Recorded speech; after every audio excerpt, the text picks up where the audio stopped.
One day, all the children in the city were playing together on a plateau outside the city. Someone had come up with the idea of playing the Rajya Sabha game. Aren't children really the sages who create the counter creation? On that day, everyone had set up the Rajya Sabha. Those who were strong were the treasurers, horsemen, generals, amateurs, secretaries of the assembly who had won the honor by themselves. It was a big surprise how he got this information about the meeting. In the middle was a large boulder. He had decided to take the throne. I was going to bring back Shona, who had become the commander among them, because Baba had just come to the village from Hastinapur at that time. As soon as he arrived, he told me a very happy story. On the way back, he would take me to Hastinapura with him. He told me that there is a very skilled and learned Gurudeva named Drona. He was going to put me under his tutelage to study martial arts. When I heard that news, I remembered Shona, but he was not in the leaf hut. I had decided to tell him this story with understanding. Because of that news, he was afraid that his parents would insist on going to Hastinapura on their own. It was going to be difficult for all of us to figure it out. As I came to the plateau, all the children shouted loudly, "Call Vasula! Call for recovery!" Shona raised her hand happily and called me. "Come soon, Vasudada." I hurried to them. As soon as I left, everyone hugged me. Everyone started shouting loudly, so I didn't really understand what they were saying. Raja, Vasu, Kundalam, Senapati was strangely mixed. Words started ringing in my ears. I raised both my hands and finally I shouted, and then immediately everyone calmed down. "We have all formed the Raj Sabha.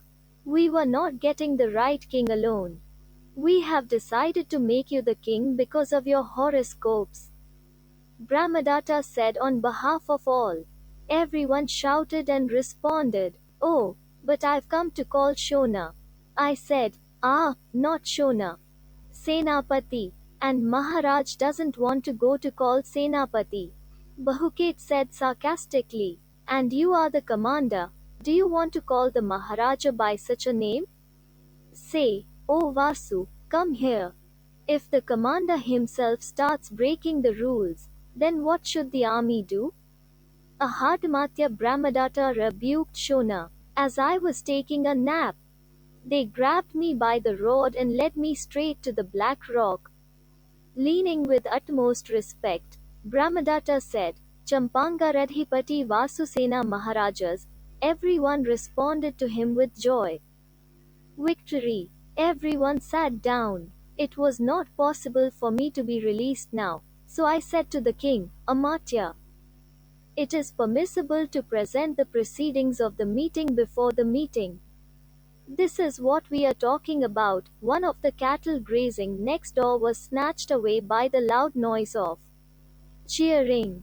Brahmadatta saw his monstrous form and ran away, raising his hands and shouting, "Senapati Maharaj, run away, crisis on the kingdom." Shona grabbed me by the hand and pulled me to run away. I jerked and stood firm on the rock. I took Shona up and made him stand behind me. Like a whirlwind, it started coming towards us. His eyes were rolling. He must have been in a hurry to hit the object in front of him and blow it to pieces. Saliva dripped from his mouth. In the meantime, she was shining in the rays. He paused for a moment as he approached the rock. With the hooves of his forelegs, he dug a hole in the ground, and with his horns, he jumped up like an arrow. I stared at the sky for a moment. Suryadev easily covered the innumerable horses of his chariot with only his two hands. Within a few moments, I followed Shona, and in an instant, the grip of my hand fell on the horns of the sword. Shona shouts Doda, so I vaguely heard Hambarda burst. I don't remember exactly what happened next, but as the beast jerked to blow me away, Both my hands were wrapped around his horns. I felt as if my body had become as juicy as the iron wheels of a chariot. After that, I did not understand who Vasu was or where he was. I was on the same plateau when I woke up, but my head was on my mother's lap. Baba was standing nearby, holding the speed of the stick in his hand. He was now standing in a daze with his eyes wide open. Foam must be coming out of his mouth. Shona was standing near my head. Suddenly he started looking at me. As soon as I opened my eyes, a smile flashed across his face. I looked around. Brahmadatta, Virabha and his companions from the Magha games were gathered around again. I suddenly remembered the Rajya Sabha and a moment ago I felt that there was some kind of warmth in my body. In an instant, that power had gone somewhere. I was feeling very tired, but my limbs were not throbbing. I got up quickly, sat down. I think you must be somewhere. I looked at my body. There was not a single scratch anywhere on my body. I stood up. Going to Baba, he took the speed in his hand.